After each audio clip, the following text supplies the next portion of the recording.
Swayam Prabha. Digital India. Educated India.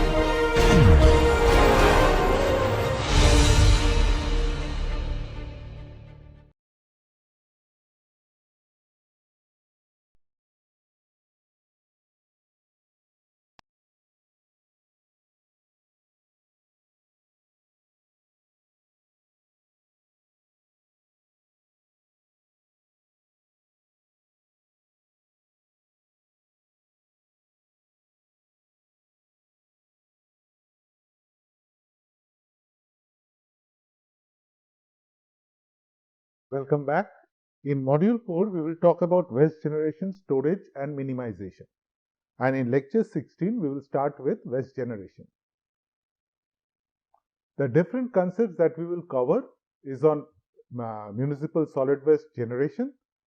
Waste generation, we will give a global outlook, key drivers for municipal solid waste generation, and projections, how to project municipal solid waste generation. So, when we talk about municipal solid waste generation, there are usually two aspects that needs to be considered. One is what sort of waste we are considering within the municipal waste stream, and as you know that we have earlier discussed that certain kinds of waste like the construction and demolition waste or hazardous waste, this could be kept out of consideration, whereas we are mostly concerned with the organic waste, the combustible waste, the non-combustible waste, and the different other fractions of waste from where we can recover some amount of recyclable materials, and the inert waste like we gather from street sweeping or cleaning of drains and so on. So this is in general, this is what municipal waste is all about. And when we talk about municipal per capita waste generation rate, this is usually what we are referring to. Now, when we talk about this municipal solid waste, there are again two parts to it. One is how much it is generated in an urban area and how much it is collected in an urban area. So sometimes the figures that we get from literature or from documents is there is a overlap between these two. Sometimes it is as per the amount of waste generated by different households, or sometimes it is as per what is recorded, and usually that is based on the amount of municipal waste which is collected. So in many cities, there is a significant difference between amount of municipal waste which is generated and amount of municipal waste collected. But anyway, we will try to sort those values as we go along, and then you can understand the difference between what is the amount which is generated and what is the amount which is collected. So municipal solid waste, it's a natural product of urbanization. So with more urbanization, more amount of waste would be generated. And usually the amount of waste that is generated in urban areas is much higher than what is the amount of waste generated in rural areas. There are two reasons, there are many reasons for it, but the primary reason being the consumption pattern is different in urban and rural areas, and there is a significant amount of reuse in the rural areas. For example, organic waste and even a lot of liquid waste gets reused in the form of fertilizer for the urban fields and all, which is sometimes not possible or which is sometimes not practiced in urban areas. So there is significant difference in the amount of waste which is finally generated or which comes to the waste stream outside. So municipal solid waste, it's a product of urbanization mostly because we are dealing with municipalities, and it depends on population of that particular urban area. It depends on the demographic characteristics of that population, the type of city it is, the nature of city. For example, if it's a large city, then it will have, in addition to a lot of residences, it will have a lot of commercial areas, institutional areas and so on. Whereas in case of a small city, there may be some commercial area, but there may not be too much of institutions and other kinds of industries and so on. So these are the difference in the city's characteristics or city's nature. Then the income levels of the population. So one is the demographic pattern, socioeconomic characteristics, but within that we can also talk about the income variation among the population. So the income levels, how, or if we talk in the terms of an urban area, how rich that urban area is, right? Overall, the affluence in that urban area, and the lifestyle of the people. That means it depends as per different cultures, as per different society, as per affluence, the lifestyle of people also changes. So different lifestyles, different income levels leads to different quantity of waste that is being produced in urban areas. So why this happens? Because income is related with consumption. That is, with more income, usually you consume more. It's not always the case, but usually higher income countries or higher income households usually is tend to consume more, and if you consume more, automatically you will generate more waste. Now, how we can determine the income or change in income? So in that case, the GDP growth uh, is an indicator of change in income. That means with GDP growth, income level of the country also changes. We will explain that in detail later. So that means if I can predict the GDP of a country, automatically we would be able to determine what sort of waste increase in waste generation will also happen. For different income groups, waste quantity and composition also changes. Now, why it is so? Because we have already said that as per demographic characteristics, as per income levels, the total amount of waste that is generated changes. But the composition also changes. Why? Because of the change in the lifestyle. Different people with different levels of affluence consume different kinds of good. So automatically the waste that is generated is of different nature. For example, if you can afford, you will buy, a poor household will probably not buy packaged food. Whereas a rich household usually buy a lot of packaged food, or they will order a lot from the restaurants. So that will generate a lot of plastic waste. So that's how composition of waste also changes as per the affluence or the lifestyle of the people. So usually, so these are the basic fundamental characteristics of waste generation rates in urban area, you can say. And usually we say that in a particular urban area, we have to assume certain growth rates for both the growth in population, growth in the amount of waste that is generated, so that we can project the waste generated in future. So CPHEO manual suggests us some figures. For example, per capita waste generation is increases around 1.3% per year. That means because we can assume that households grow in sizes, households income changes. So with a change in income, change in lifestyle, gradually there will be increase in the amount of waste that is generated by the household. So that is considered as around 1.3% per year. Then one is part is the urban waste generation rate, per capita waste generation rate. The other is how much is the urban population change? That is because total quantity of waste depends on the total population multiplied by the waste generation rate. So urban population growth rate is around 3 to 3.5% per year approximately. Considering Indian conditions, right? But it's not necessary that this would be true for most urban areas. Neither it is necessarily be true for different urban areas in different countries. In some places, the urban areas also shrink. So we have to be careful about these values. So then, so overall, if I say in case of an urban area, overall waste quantity increases by 5% per year. And not only that, not only number of people change in an urban area, sometimes what happens, the urban area also grow in size physically. That means the jurisdiction or the boundary of the urban area is extended. So in that case, the ULB size will also change. So the municipal body's boundary will also change, and that also leads to change in the total waste that the municipal body has to handle. So municipal solid waste is a function of population, the rate of waste generation, and also the size of that urban area. Now, the National Environmental Research Institute in the year of 1996 conducted a study on 43 cities, and they found that in Indian cities, roughly the composition of waste, that is what are the things that is what is the type of material that is available inside the municipal waste stream, they found that organic fraction is around 30 to 40%. So that is biodegradable fraction is around 30 to 40%. Whereas ash and fine art, these are mostly inert material and all, comes to around 30 to 40%. And finally, the rest, paper comes to around 3 to 6%, and plastic, glass, and metal each is around 1%. Now you can see that means all these are more or less recyclable materials. So around 6-7% of recyclable materials is generated.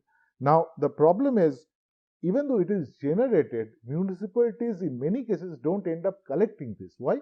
Because sometimes people do sell this directly to some informal groups, informal waste collector groups, who sell them via the covered system to the different or the recyclers, to the local level recyclers, and so that doesn't enters into the municipal stream directly, but it is generated at the household level, but at the collection level it doesn't reaches the collection part. So that also needs to be considered. Similarly, calorific value of refuse was found to be around 800 to 1000 kilocalories per kilogram. So calorific value is important, as we have discussed earlier, that this determines if the waste can be incinerated or not, or is it feasible to be to consider incineration as a disposal mechanism or final treatment mechanism for this kind of waste.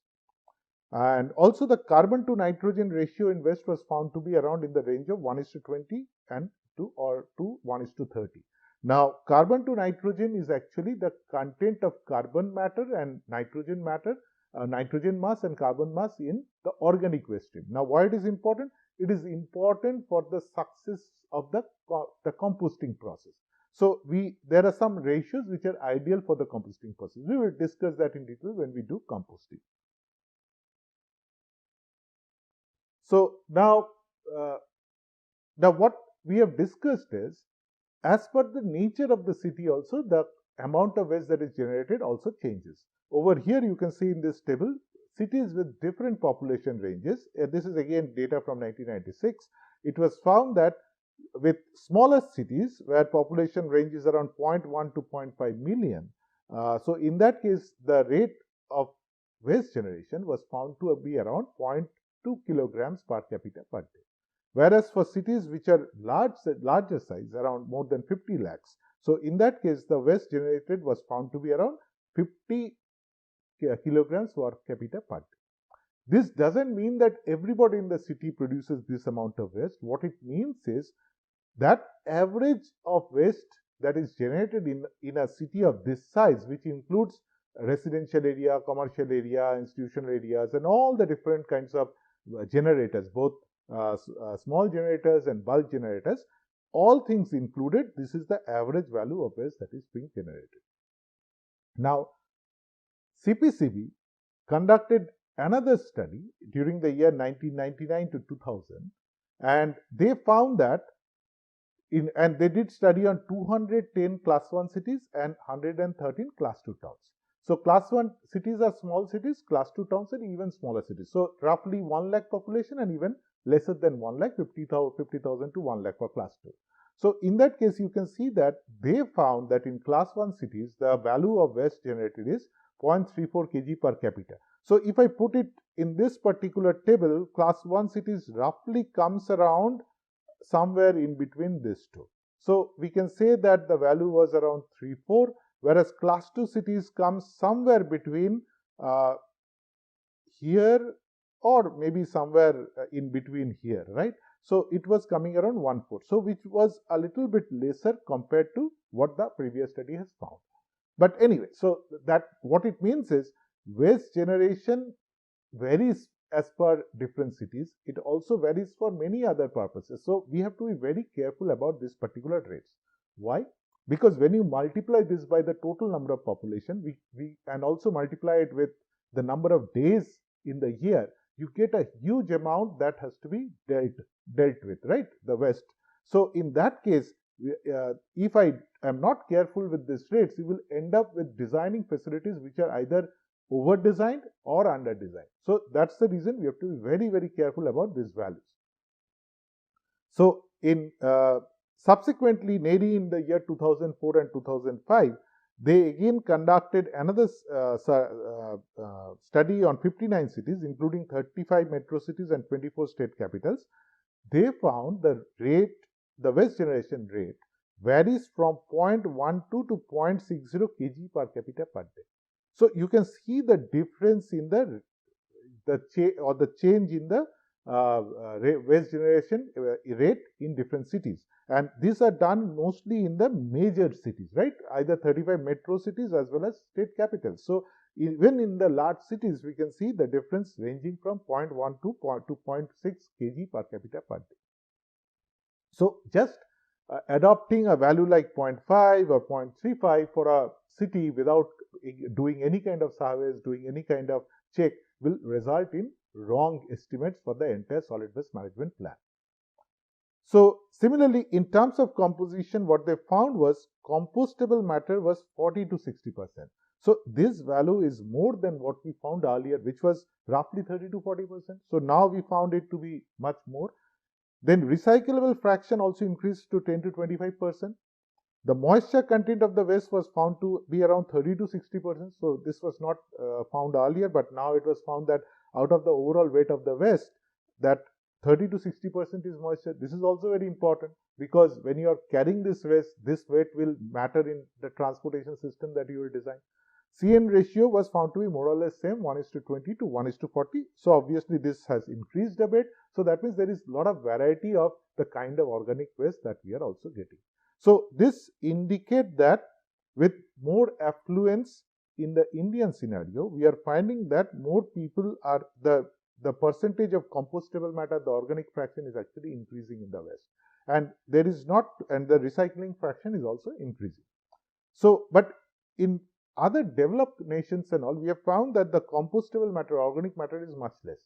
Why? Because in India, the affluence level at the lower levels, usually we find that the consumption is very low. That because people are poor, they cannot, waste items or waste food. So organic waste is very less. But with affluence, the amount of organic waste increases. So that's what we are seeing. But again, when the income changes further, then instead of buying food from markets and cooking it daily, people will start buying packaged material and all. Then it will again come down. So that means the composition wise, the organic matter increases gradually with the change in income, and then again it falls back, right? Now, some other studies, this we can actually, in case of absence of data, absolutely no chance of doing any kind of service and all. So these are some of the values that you can adopt. For population above 10 lakhs for a city, we can go for 400 to 600 grams per capita per day. For population between 5 to 10 lakhs, 350 to 400 grams. And in small towns and cities below 22 lakhs, we can go for 200 to 300 grams per capita per day. To give you a comparison with other similar countries in the region or you can say emerging economies, this is data from the year 1996, we can see that the different income categories, low income countries, which include Nepal, Bangladesh, India, China, Sri Lanka, these are all more or less South Asian countries, right? So here you see that the waste generation is more or less same with little bit increase for China and Sri Lanka. Now, why is it increase? You can see, now let us check the GNP per capita. This is gross national product per capita, right? So this is the indicator of the affluence of that particular country or society. So here you can see that Sri Lanka's GNP is higher than China's GNP in the year 1996. So accordingly, their waste generation rate is also higher. Now, India, Bangladesh, Nepal, there is some difference in the GNP, but in the waste generation levels, we are not finding so much amount of waste difference in waste generated. So these values can be considered in conjunction with GNP rate and all to make sense that what sort of affluence result in what kind of waste generation. So the other thing that plays a role is, of course, the urbanization rate. So we will talk about that in details. So you see the urbanization rate is also different for this particular countries. Over China, urbanization rate is a little bit higher than India. In 1996, of course, now it is further different. Sri Lanka, it's little bit lower. So urbanization rate may also influence the overall waste generation rate for a particular city. So that we will check later on. So now, considering a global, the scenario, recent studies say that around 2.1 billion tons of waste is generated annually, and around 3.4 billion of waste would be generated by the year 2050. So that means this is the quantum of waste that we have to deal with together in the overall, world. And out of all this, 33% of waste is managed properly. That means it's managed in an environmentally safe way. Now, you can say that in developed countries or rich countries, probably this percent is something around 90%, whereas in poor countries, this value is something around 10%.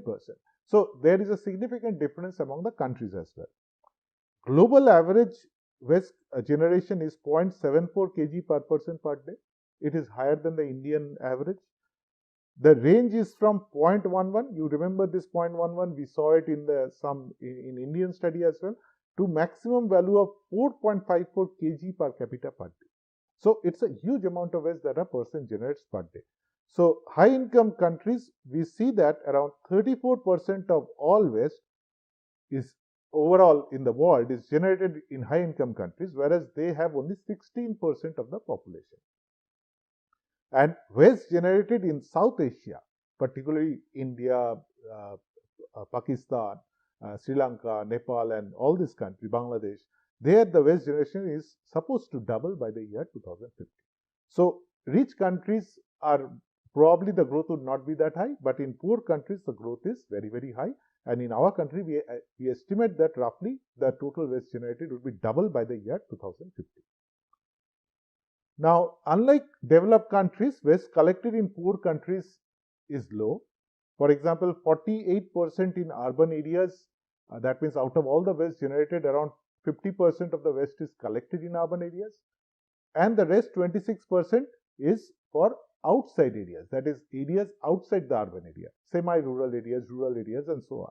So you can estimate that only 50% of waste is collected. So where does the rest go?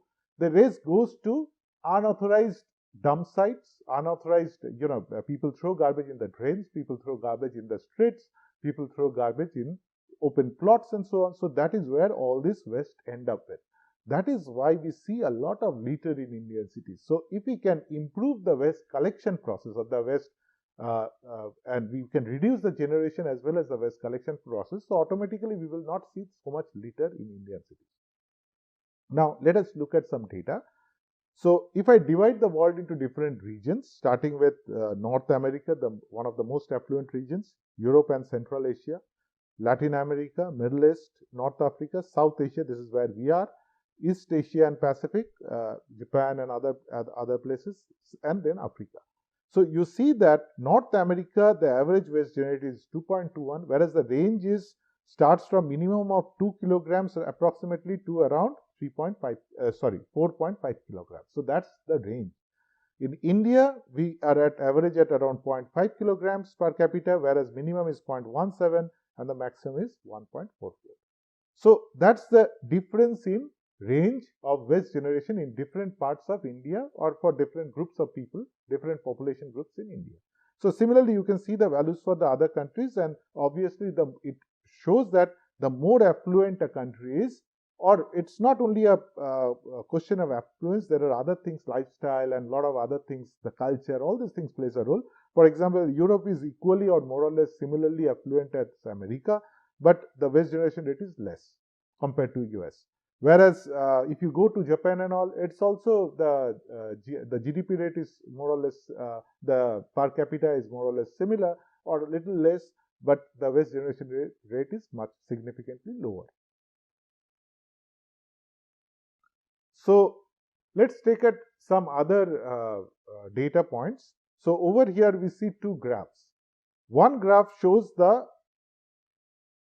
this waste generation per capita, kg per person per year, and on the other side we have GDP per capita. So this GDP calculation is done on PPP terms, that is as per the parity terms, right? So this GDP per capita is the amount of income for the country divided by the population.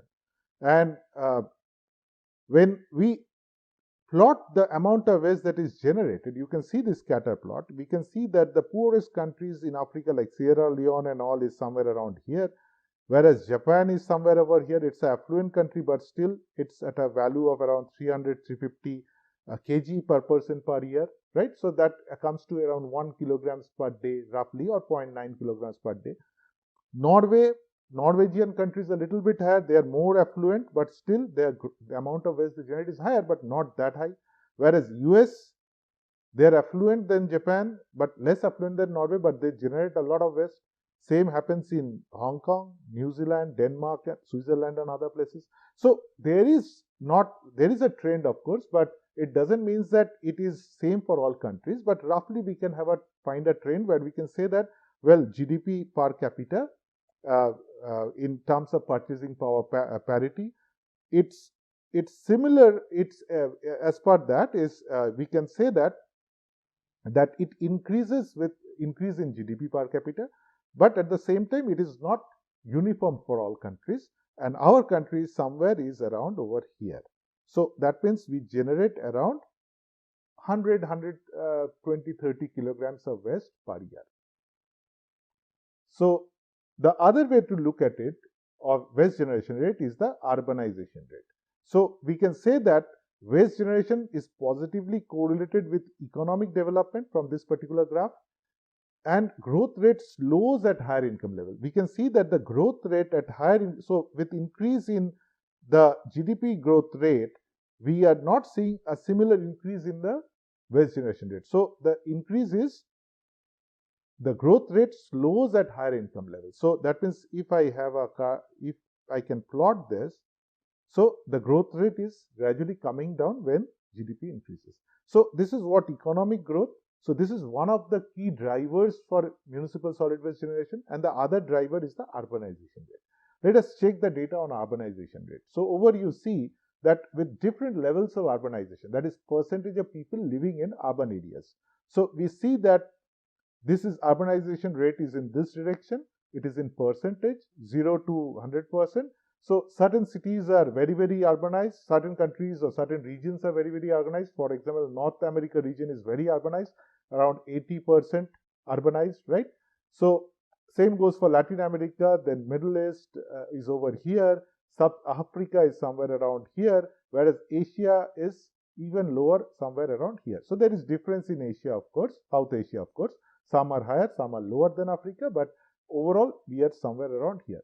So you see that with lower urbanization rate, somehow there is also a trend which shows that with higher urbanization, the rate of waste generation per capita also changes. So that means that with increase in urbanization, more area is urban, automatically the waste generation rate is also different, right? Or it will increase, right? Because as we have discussed earlier, that rural areas, the waste generation is less compared to urban areas. Similarly, with GDP per capita increase, we will also see a higher this waste generation rate in those countries with higher GDP per capita. Now, how do I project the waste generated for coming years? That means today I know what is the waste generated, but in future, how do I do that? So to do that, we need to total waste. We say that it's population, the total population for which we are estimating it, multiplied by the waste generation rate. So our job is to determine how the population changes over time and how the waste generation rate changes over time. So if I am predicting the waste generation for the year 2050, I have to first predict what would be the population in the year 2050. So we have already discussed how to project population and what are the factors that has to be considered while projecting population. So we should consider the migration to a particular city, we would consider the birth rate, death rate, and many other factors, right? Similarly, the waste generation rate also needs to be predicted. And in the last slide, we have already showed you that with GDP per capita increase, we can also see an increase in waste generation per capita.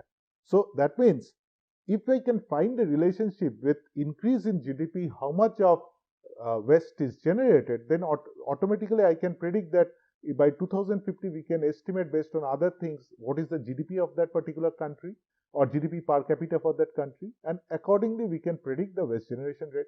So over here you can see that a regression model has been performed, a curve fitting exercise has been undertaken, and this is the curve that is generated. So this curve is actually predicts the waste per capita. This is carb means it's an equation. So this equation actually predicts waste per capita based on log of GDP per capita. That means we take a log of GDP values per capita and we would be able to predict the waste generated per capita. So this is a regression which has been conducted by World Bank, and they have projected GDP for different countries accordingly. So over here you can see that 2016 average values are given for waste generation rate per capita, 2030 projected values are given, and then 2050 projected values are given. This is short-term projection, this is long-term projection. As you understand, short-term projections are more accurate, long-term projections are less accurate, because the more the time passes, there is other variabilities, lot of things can influence the prediction. So we can see that in sub-Saharan Africa, all the areas or all the zones of the world is growing, but particularly you see in South Asia from 0.52 we are supposed to grow to 0.62 by 2030 and around 80 grams per capita, 80 kilograms per capita per day, 0.8 kilograms per capita per day during the year 2050. And if you can see that for North America, the growth right now they are at 2.21 and they will probably become 2.5. And similarly, this has been predicted for different regions of the world. Now, that means using this equation, we can do this kind of prediction. So that means we have to generate this kind of equations for our country as well, or for different cities, or we can take the GDP of different urban areas, and accordingly using that we can also do some predictions. Now, how do I predict? So we can conclude by saying that waste generation rate is a function of GDP per capita as per this particular regression. But we can also say that, as we have seen in the last slide, that it could be a function of urbanization as well, right? So it's a function of both urbanization rate and GDP. So I can have another regression where I can include also the urbanization values of different countries, and we can also do a more accurate prediction. So coming to within my country, how do I predict GDP changes in an urban area? So city level GDP is basically estimated as a share of the district level GDP, and usually the state directorates of economics and statistics in India estimates the state domestic product and the district domestic product. So once these two things are predicted, we can predict that what is the share of the GDP for this particular urban area that we are talking about, and from there, based on the prediction of this state district domestic product for future year, we can also predict the share of that for the city level for future years as well. Now, how is GDP predicted? There are different ways to predict GDP. There is income approach, production approach, expenditure approach. But in our country, in India, we usually follow the production approach and the expenditure approach.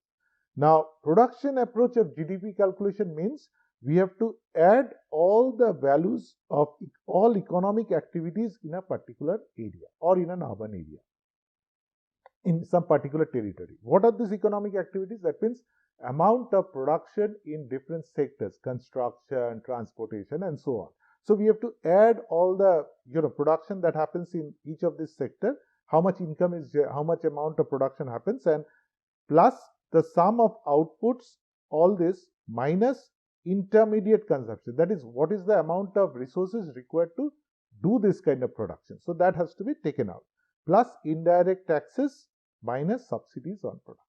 So when we do this, that is total income generated from different products and all, total production of different products and all. So in monetary terms, how much amount value of products has been created, from there we can actually predict the GDP.